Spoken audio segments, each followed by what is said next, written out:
My left toe. To when I shot you in the face. Well, not that kind of shot, Gubby. Yeah, y'all niggas is gay. Alright. How much red velvet do I have? 62,000. So close to being the 125,000 that I need. Oh, shoot me. Slip mag?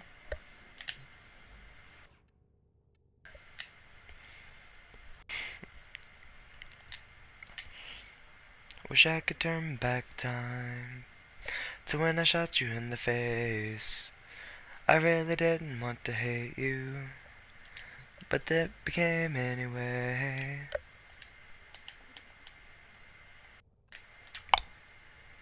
Wow.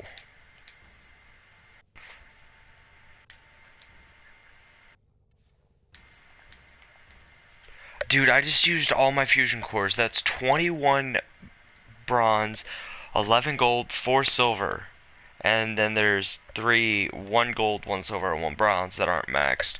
But I was like halfway through rank 7 with my toxic flight, and just doing this, it's not even getting me up to rank 8. That's some bull. Yeah. That's some crap, man.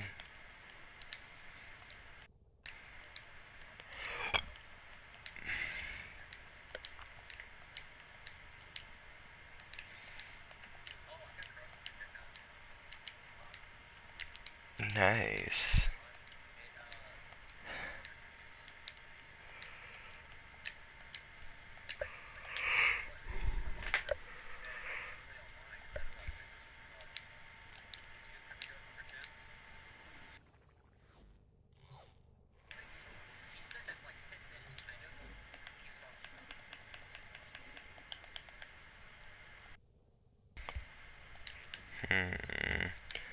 Let's see, is there any of these thingamajiggers?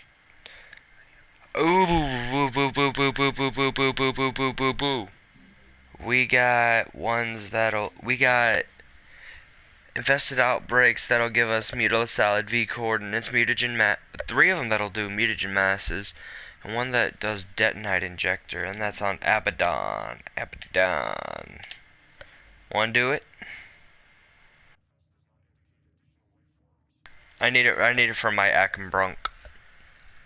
And my, Jatag.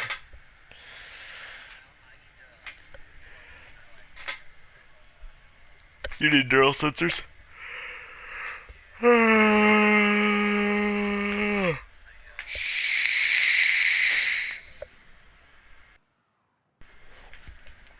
And who's your baby again? Oh, Ember, yeah. I was like, what? I thought you were talking about like a weapon or something for some reason.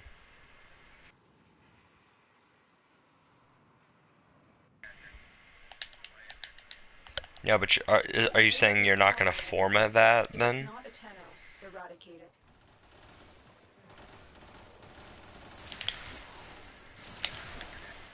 Yep.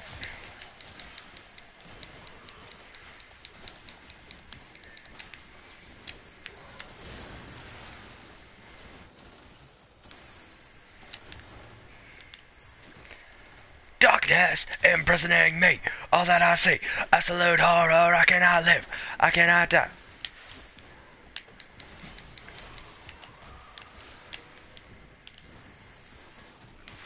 I should have kept my fire jump just for this shit. Oh, nice, Gubby.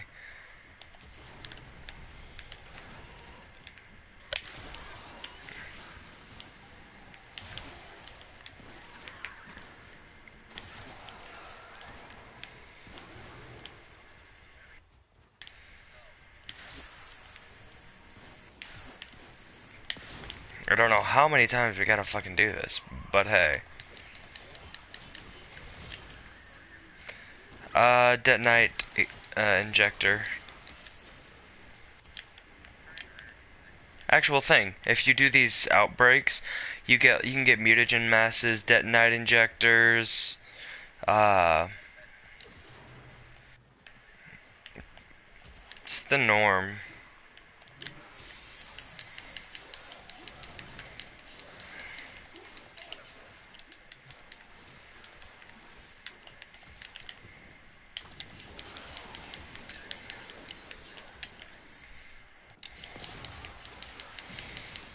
I just swing and I just swing and this thing's and the exalted blade just like takes care of everything.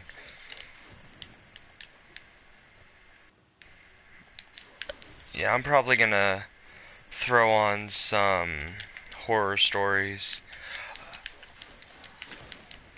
So, I found out that my friend Jamesy is kind of a baby. We decided we were gonna watch a horror flick before we started watching SAO, and he's like, "Nope, nope, not doing it. Come on, guys, let's just watch SAO." And we're like, "Come on, we want to watch a horror flick." So when we started watching the horror flick, he went into the other room and stayed there until the horror flick was over.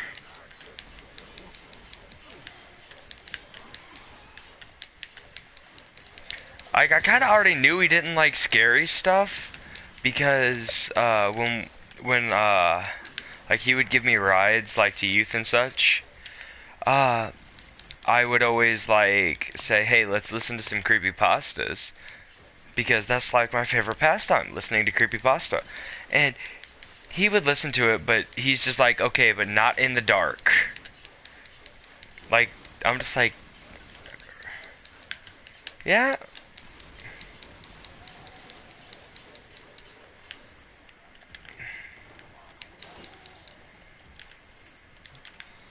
Like he'll go through the Dunwich Borers in the dark, but he won't listen to the thing Dunwich Borers was based on. Okay.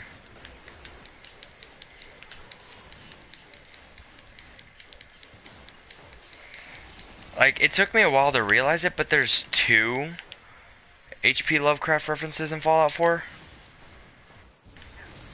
Uh, what's his name? I know, but still, I can't remember his name.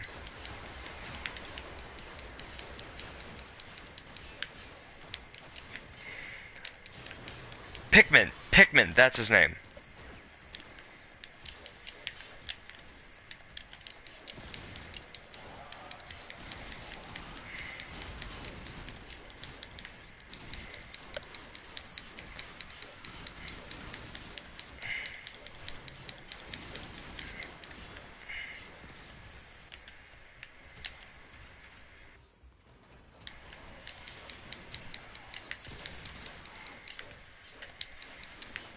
I gotta say, I do like the Pendragon helmet for X.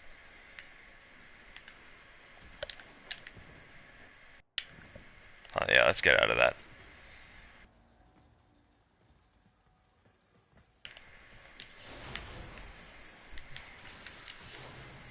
I like how I do radial blind if I slide and click circle. Mission complete. Excellent work, Tenno.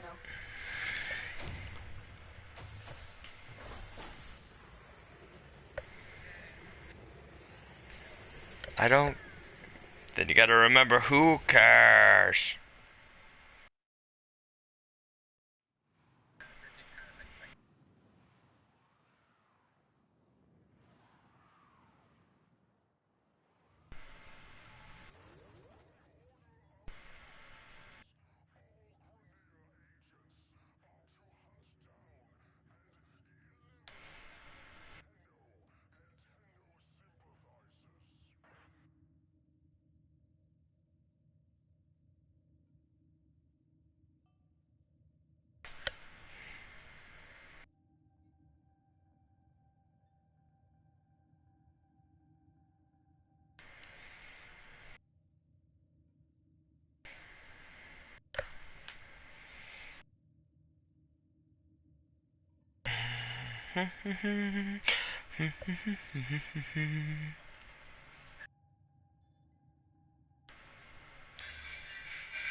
I'm detecting infested biosignatures all over the place. Land-based You know what to impassable do. borders. They finally had a I'm low-cost, detecting a sustainable, synthesis target. and highly Use the efficient synthesis solution scanner to to track the controlling the creature. border problem. With a few field emitters, the entire Yep. southern border was almost instantly walled off from Mexico and South America. A blue, impassable string stretched 2,000 feet above the surface and as deep as they could drill below. I've touched them. Cool, smooth like glass, and you can see distorted shapes of things from the other side inside, swirling within the field.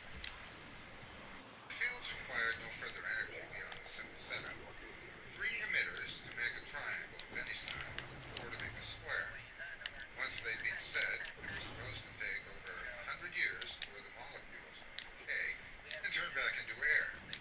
This meant that the transmitters could be removed and reused infinitely.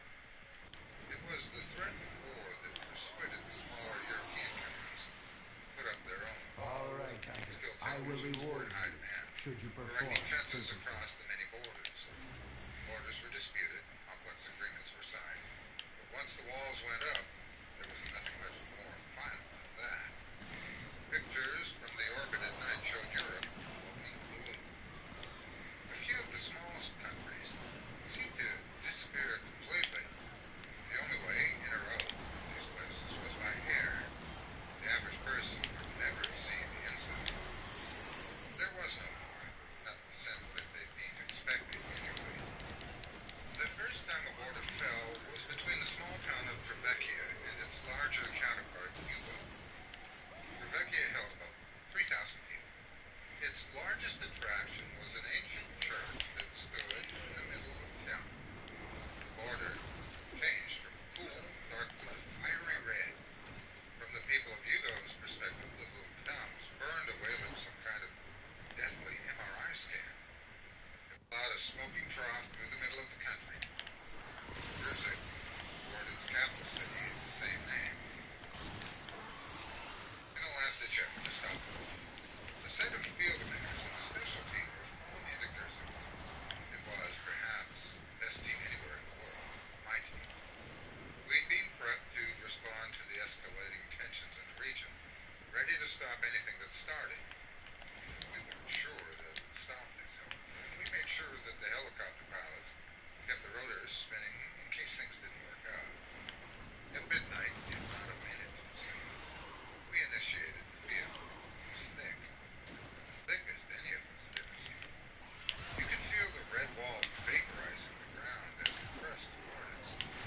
My team was hovering above the ground with as many passengers as we could take when it found our blue border. Like molten glass, it bent, curving to match the angle, but its momentum never slowed. At the moment when it could go no further, the air crackled like it was full of electricity. Our helicopter dropped. The only lights left were the moon and the stars. When I crawled clear of the wreckage, the walls were gone. The secret to turning the borders into weapons of mass destruction was out in a matter of days. Teams like mine, composed of only a few people, systematically destroy entire countries. Europe and Asia bore many stars. All targets down. 10 times as Get many to limbos extraction. set up. They were the weapon, but also the defense. Threats were made and bombs were dropped from the sky. Aimbows were engineered, and aerial warfare and travel almost totally ceased. The first time an aerial impassable border was turned into a weapon, it turned Hawaii into nothing but a cloud of steam. Then after the walls went up, the world fell into an uneasy peace. People went about rebuilding their lives from inside their transparent cubes. It wasn't the U.S. that broke the peace, not that we weren't trying to think of a way. Someone small, independent, well-connected enough to get inside found it first. Mission complete. A huge Excellent work, Tenno. triangular-shaped swath of earth simply sank into the ground in 4 different countries. The walls they'd built to protect them against the outside world sealed them in instead. They were slowly consumed by the red hell that was going to be offered. As I write this, the east coast of the United States is sinking. Genius, really. In a few more minutes, the ocean will drain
You sound way too nice to be fucking saying this shit. Access to my archive of 200 plus audio stories in HD format. No, the guy in the story. Public notes.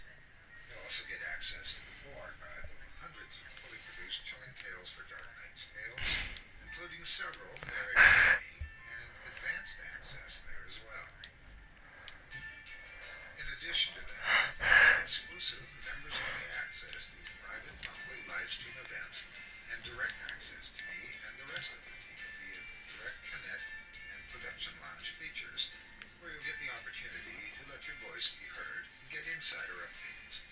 Members will also get the opportunity to earn money by referring friends into Bounty Universe. So what are you waiting for? For as little as $6.66 a month, membership, you can help our channel grow. I love that. His like lowest like subscription fee is $6.66. They help this old storyteller with his dream.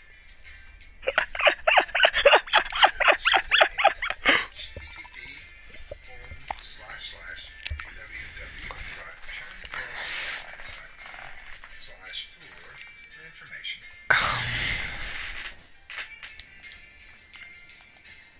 We need to clean this area up. Search for the source of the infestation and exterminate it. The hunt is on, Tenno. The synthesis scanner is detecting a potential target. Use it. Search for traces of the target.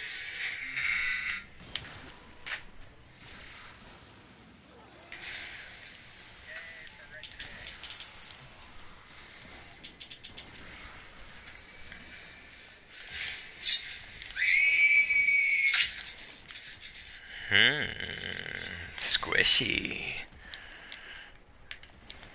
The Soul Game by Christopher Blackburn. Performed by Heather Ordover. First, I need to apologize to you. I'm so sorry I'm coming to you in my time of need. Please help me. Please, read this to the end. That's it. That's all I ask. I don't know what to do or where to turn. Please, just help me. That's all I ask.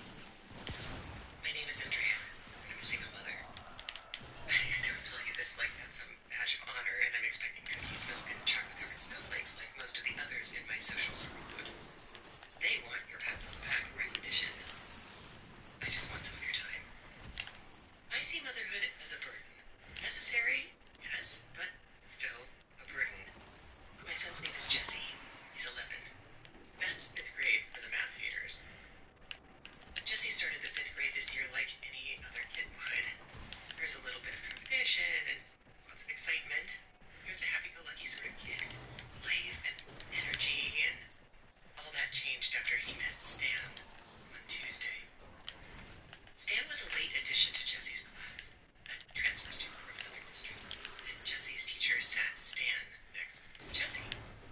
When I picked Jesse up after school on Tuesday, he told me that Stan was his new best friend.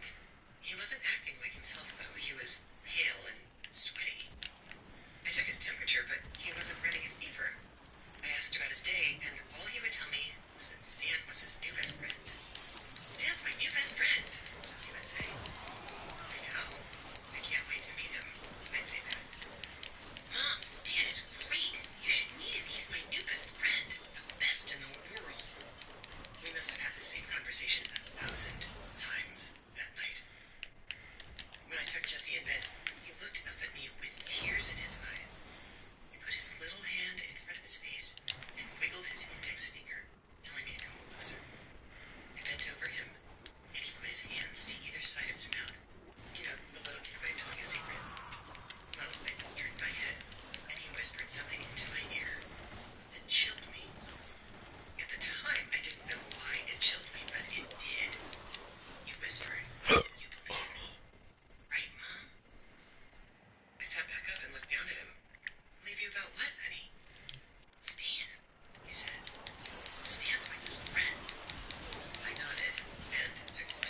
I need to go to school.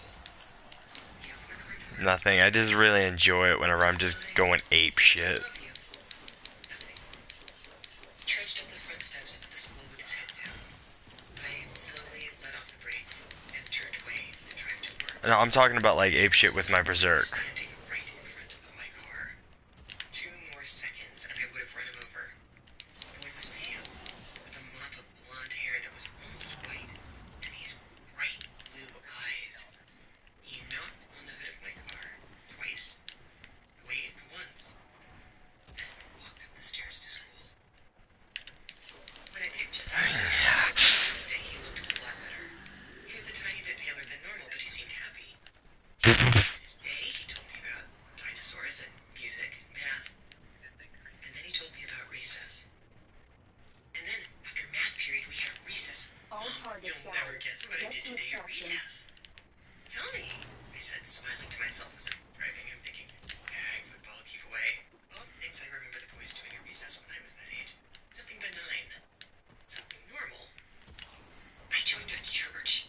I frowned at this. A church? At recess? Jesse nodded. The Church of Stan. Mission I complete. thought this Excellent must be work, Tenno. some sort of new make-believe game that kids are playing these days. Church of Stan? I asked. It's Stan's church, Mom. Jesse laughed like I was the silliest person in the world for asking the question. Oh, what do you guys do, though? You know, as members. Oh, lots of Stan talk. He was saying funny words, and I got sleepy and I dozed off. A bunch of us did. I pulled into the driveway at home and we got out. Was that it? I asked.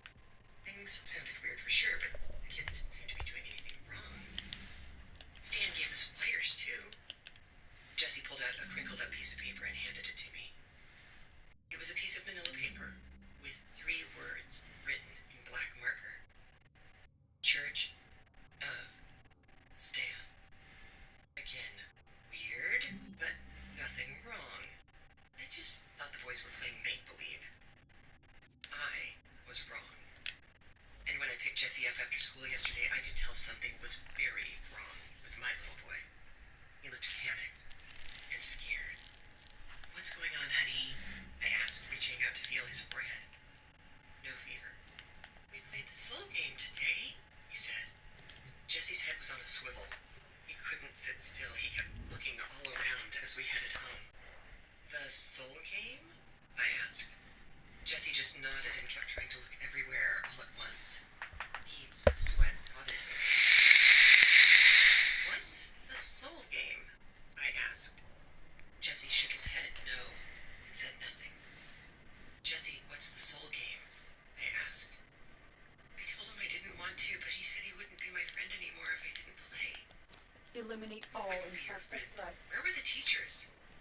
Jesse started breathing harder, but still answered me. It happened in the church, he said. And he whispered, teachers aren't allowed in the church. The Church of Stan? I asked. Jesse nodded, and a tear slipped down his cheek. What's the soul game, Jesse? It's another one, but it's for mutagen masses. I can't tell you. There's so many today. The rules are bad. They're so bad. What about Stan? I asked. Will Stan tell me the rules? No! Jesse screamed, and this scared me half to death. Don't ask him the rules. Please don't, Mom, please. I pulled into the driveway, scared and confused.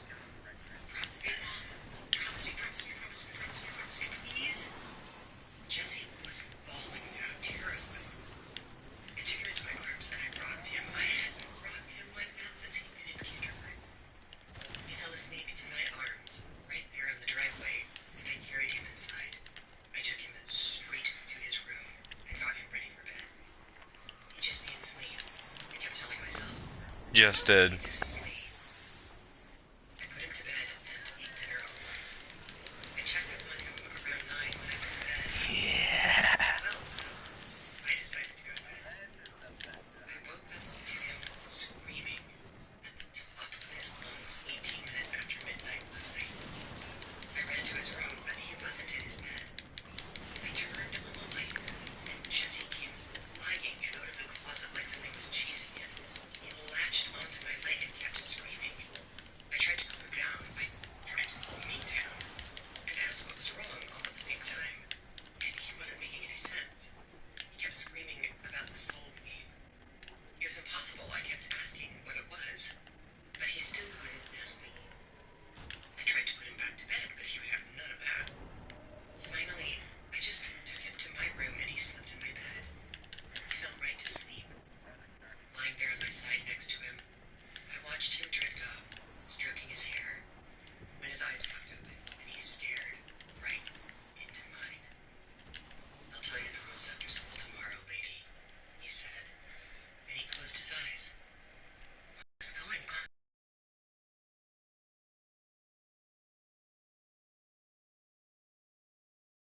leg will kick and jerk you awake. Or you will imagine a failure that you just tripped over something and you get jerked awake. Yeah, well, that happened to me all last night. Only I kept being ripped from my sleep by seeing something in the doorway to the bathroom. Every time my eyes would start to slip shut, I'd see the dark outline of something large in the doorway, and I'd jerk awake. Of course, nothing would be there, and I would start falling asleep again. The outline would appear in the doorway once more, but it would be closer to me, like it had taken a baby step. Over and over, this happened until morning. This morning, on the way to school, Jessie seemed out of it, lethargic. I felt the same way. I was even more exhausted. I asked Jessie about what he'd said right before he fell asleep, but I didn't get it, so I left. And he didn't say a word the whole time. Onigiri's not what I'm downloading first, because onigiri, Out this infestation. I don't remember what my logic was, but To come back and pick him up. I'm downloading the other thing first. When I picked him up, You'll find out. I asked him several questions, but he only gave me grunts in response. What? At home was to get him changed out of his dirty clothes and then I never said that, but if that's what you want to think. Can Stan come over today? He asked. He stared I'm not gonna tell you. at the garage door. You'll have to. You're not feeling Nope. You'll have to find out whenever it's downloaded. I wanted to meet this kid, but it didn't sound like Jessie wanted to. I, however, wanted to get to the bottom of things. Yes, Jessie said. Okay, I said. Do you have his parents' number? What? He already asked his parents, and they said it was okay. I'm not gonna tell you. I already said that. And I'd still like to talk to his parents. Okay. Jessie got out of the car and we walked into the house. Do you have their number? I asked as I shut the door behind us. No, he said. I started to ask him how I was supposed to call them if I didn't have their number, but someone knocked on the door. I was still standing right next to it. I opened the door, and standing on my front step was that pale little boy with eyes and a mop of white blonde hair that I'd almost run over on Wednesday. Rape, A little apparently. girl stood next to him with the same complexion. Yes? I asked, stepping outside and closing the door partly behind me. Hi, Driz, the little boy said. Is Jessie home? This little boy standing on my front porch should not have known that name. That was my nickname from college, created on a drunken night amongst my girlfriends. Short from Drizzy. No, I said. That's fine, the little girl said. My name is Devin, and you already know my brother's name. Stan, I said. The little girl covered her mouth and giggled. Stan smiled and shrugged.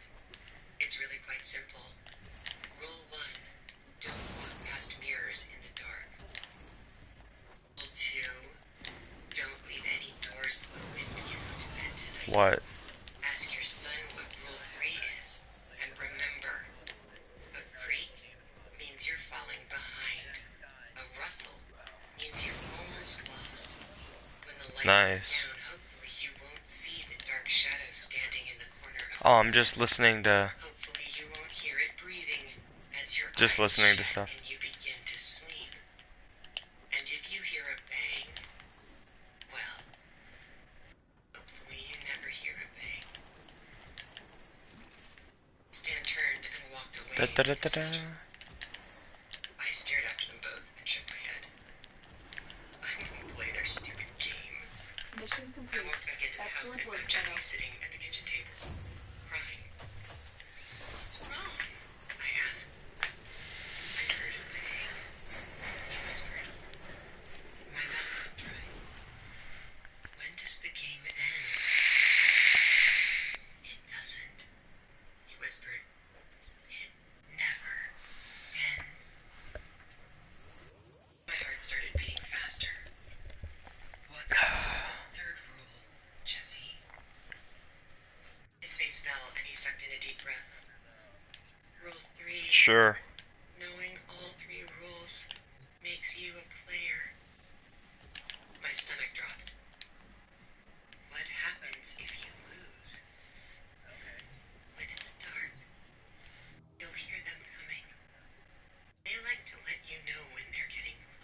Oh, I guess they wanted to do it again for the mutagen mass.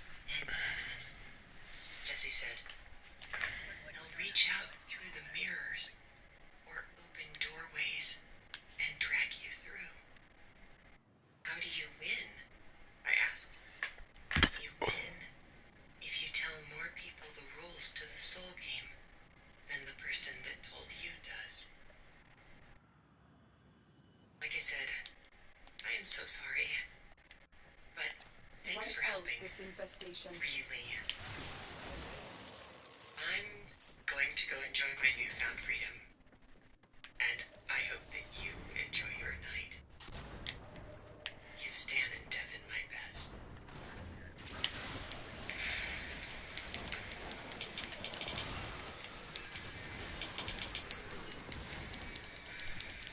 God, that's fucking... Oh, that's a clever little play right there. I see what they did. That is fucking genius. Oh, that was clever, you clever people. Thanks for joining us. Okay, let me fill you in on what the fuck just happened, okay?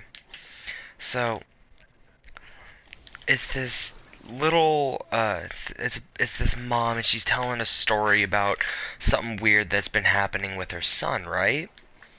And she's like explaining, she's just going in a story, and they play this game called the Soul Game. And like the fucking the first rule is keep all doors and windows closed when you go to bed, blah blah blah. Second is if you hear a creak, you're falling behind. If you see them, if you see a shadow in a doorway, you're about to die. And if you hear a bang, well, let's just hope you never hear a bang. And then they said she asked her son, "What's the third rule?" Because the little kid, never told her the other rule. And he said, "Knowing all three rules makes you part of the game." And she asked, "How do you win?" How long does it go on for? And the little kid said, "Forever." And she said, "How do you win?" And he's like, "By telling more people about the soul game and getting them in the game than the person that told you." Thanks, Mom. I'm gonna go enjoy my newfound freedom. And have a nice night. So the entire thing was a setup so she could be free of the soul game. Oh, that was genius.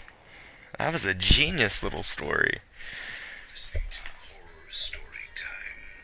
Please welcome your host and the star of this Mission complete. series, Excellent work, Tenno. Otis Gyri. Otis Gyri.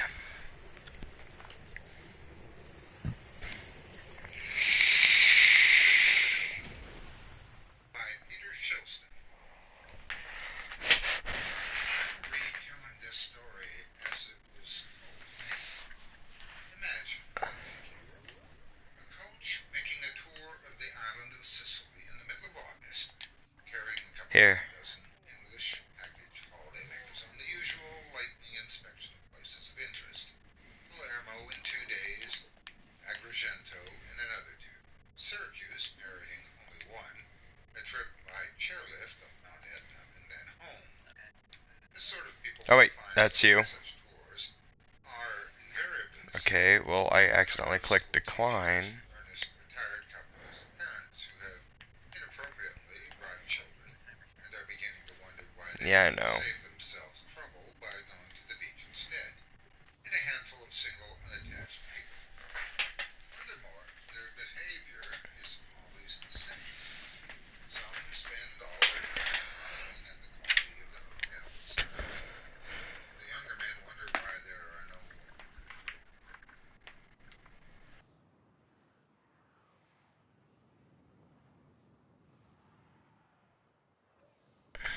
available private railways. Children get bored. The school teachers care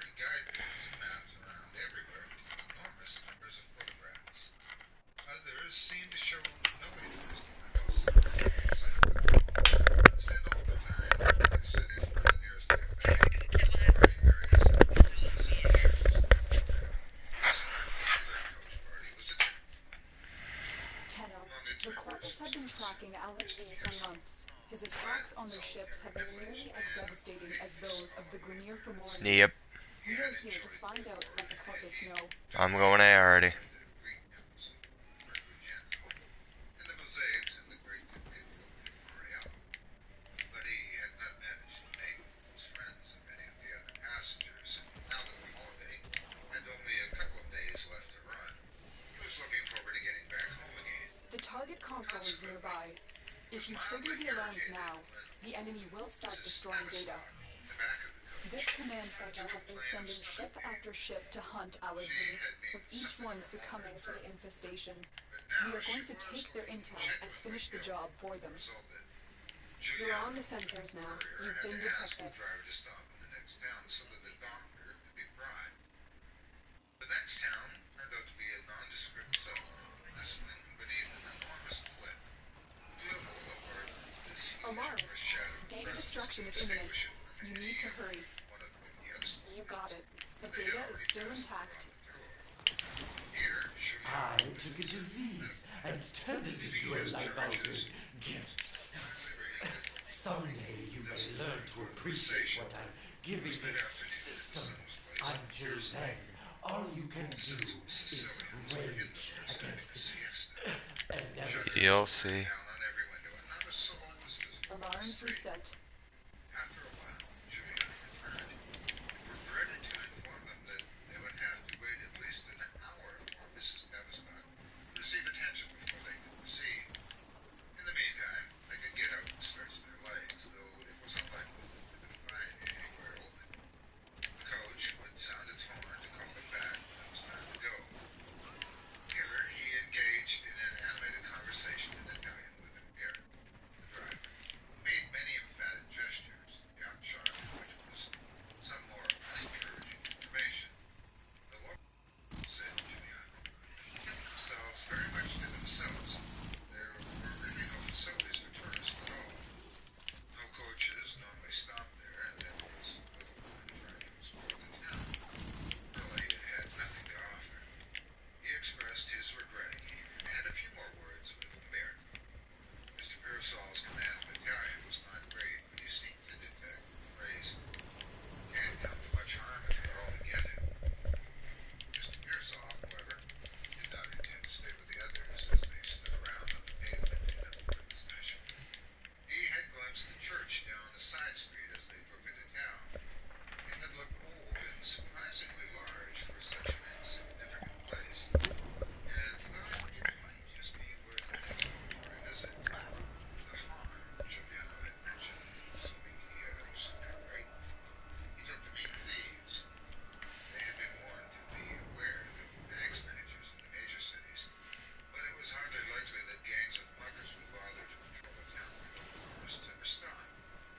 The streets seemed absolutely deserted. Besides, Mr. Pearsall was Data integrity verified. Retrieval was successful. against the average thief. We've set off too many alarms. Eliminate all remaining enemies so that news of our infiltration does not reach high command. Fellow passenger. Tenno, this goes deeper than I thought. Alad V has gotten his hands on another Warframe. If he can infest it like he did with the Side streets Corpus. of the town were very narrow. Hurry to extraction. We have to move quickly. The great meeting. We've been locked out. Let's override the security. Some of them had steps in. Mr. Pearsall wondered how close one could be lived beneath that great black shadow. Also speculated whether the town Breach was ever complete. damaged by We're rock. free to proceed. After a couple of turns into dead ends, he found himself in a little gravel-strewn square, as devoid of people as the rest of town, facing the church itself. A glance at the sun, and he was approaching it from the west end, southeast of the much east of the cliff. Because it had exactly the same color and texture as the towering mass, the church gave the slightly disturbing impression of having been carved by the hand of a giant in a single piece out of the living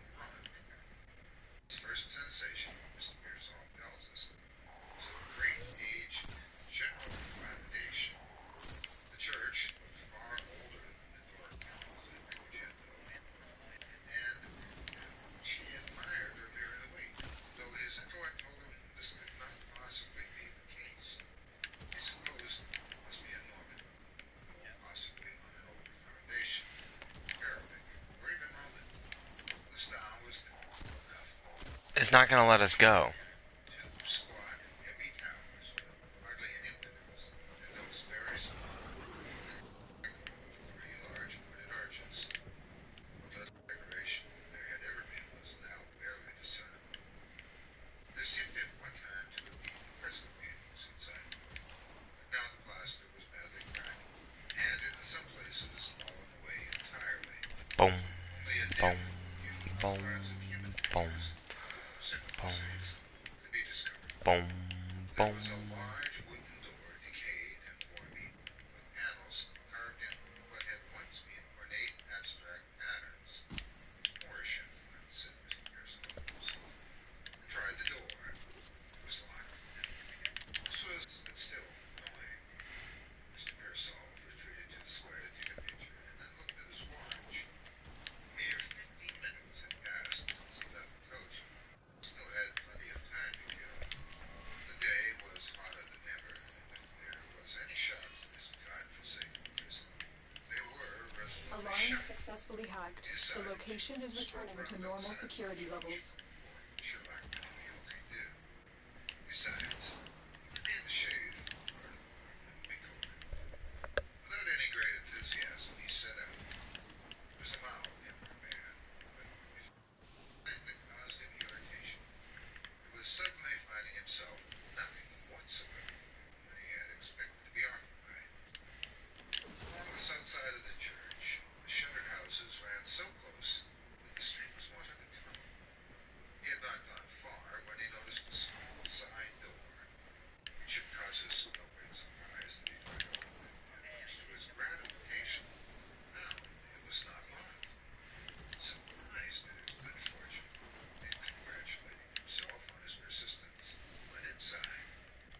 At first, there was nothing to see, so dark was the interior, the savagery of the afternoon glare outside. Soon, Mr. Pearsall's eyes took an instant. He was able to look around him. He knew at once that his walk would be worthwhile.